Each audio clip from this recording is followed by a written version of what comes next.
Al Papa corresponde la institución de los obispos. El Concilio Ecuménico del Vaticano. Antonio Bravo y Tudela, año 1871. Páginas 66 a 69. La facultad que hemos dicho compete al Papa de instituir a los obispos es una de las mayores pruebas de su supremacía. Por esto nos parece oportuno detenernos a demostrar esta proposición. Solo al sumo pontífice le es dado, decía el cardenal de Lorraine en el Concilio de Trento, ejercer su jurisdicción sobre todos los obispos, llamándolos, eligiéndolos, deponiéndolos, enviándolos, de suerte que nadie es elegido ni enviado de Dios, sino por el mismo pontífice, como Paulus lo hace ver con incontestables ejemplos.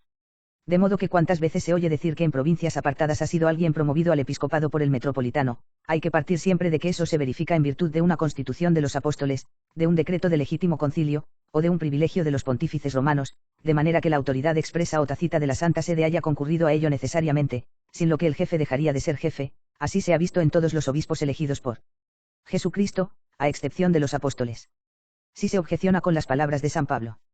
Ego nec habeo nime, nec per hominem, estas palabras, lejos de sernos contrarias, son una nueva prueba de lo que decimos, porque el apóstol, glorificándose como de un privilegio particular de no haber sido llamado por ningún hombre, insinúa que los demás son llamados por medio de un hombre, es decir, por el sumo pontífice. De modo que la jurisdicción de los obispos se ejerce sobre una materia que les está asignada por el pontífice romano, que puede restringir o quitar dicha jurisdicción.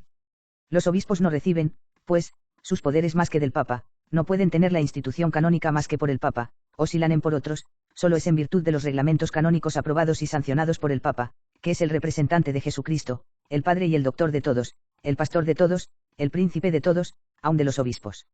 De donde debe reconocerse de toda necesidad que la sede apostólica es el origen único de toda jurisdicción, que es el canal por donde se transmite la jurisdicción a los obispos con más o menos extensión, en una palabra, que los obispos para ejercer y tener la jurisdicción episcopal, tienen necesidad de la institución papal. Y hay que añadir que esa institución canónica de los obispos corresponde de derecho divino y originariamente al sucesor de San Pedro, solo él tiene ese poder de Jesucristo, solo él puede canónica y legítimamente instituir un obispo. Es un dogma católico, decía un célebre prelado, que para ser pastor legítimo hay que tener una misión canónica, y solo al sumo pontífice es a quien compete la primacía de jurisdicción por derecho divino, solo él puede dar la institución canónica a los arzobispos y obispos, de donde se deduce que todo prelado que tomara su misión en otra parte, no sería más que un intruso. De modo que lo que hace necesaria la institución papal para los obispos, es que el Papa ha recibido toda jurisdicción en la Iglesia, y que toda jurisdicción se deriva de la suya, es que solo Pedro ha recibido las llaves del reino de los cielos para comunicarlas a los demás, según lo declara San Optato, claves regnico elorum comunicandas caeteris solus accepit, es que, como ya lo había dicho San Cipriano, Jesucristo, queriendo constituir su Iglesia, ha dado a Pedro las llaves del reino de los cielos, y que de ahí se deriva la institución de los obispos y la forma de su Iglesia, in temporum et successionum baesis episcoporum ordinatio et ecclesiae ratio decurrit. El mismo doctor representa también a la Iglesia romana como raíz y matriz de la Iglesia católica, y sabido es que todos los padres y concilios la llaman también Madre y Señora de todas las iglesias. ¿Cómo podría serlo sin ser origen de toda jurisdicción?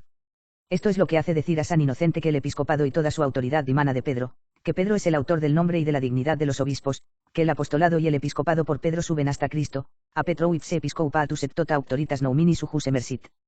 Perpetrum sui noumi en aies et honoris auctorem. Perpetuum et apostolatus et episcopatus in Christo ucapit exordium.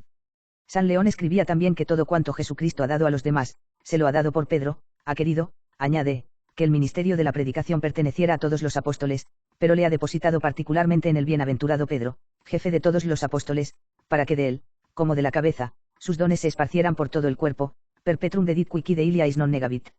Utabe ipsou, queis aiodam capite dona suavelit in corpus omne manare. No debe pues extrañaros el ver a los padres del Concilio de París, del año 829, presentarse como vicegerentes del príncipe de los apóstoles, Petri vicegerentes, es decir, como habiendo recibido del Papa toda su jurisdicción. Hay pues que reconocer que los obispos tienen necesidad de ser instituidos por el sumo pontífice, que es el origen de donde dimana toda jurisdicción en la Iglesia, y que tiene las llaves a que todo está sometido, en el orden de la religión, de la moral cristiana y de la salvación eterna, todo en el orden espiritual, reyes y pueblos, pastores y rebaños. De manera tan elocuente y magistral se confirman, explican y aclaran por los más célebres escritores contemporáneos las palabras y las promesas de Jesucristo acerca de la supremacía y primordial jurisdicción del Papa sobre la Iglesia. http://archive.org/details/el-concilio-ecuménico-del-Vaticano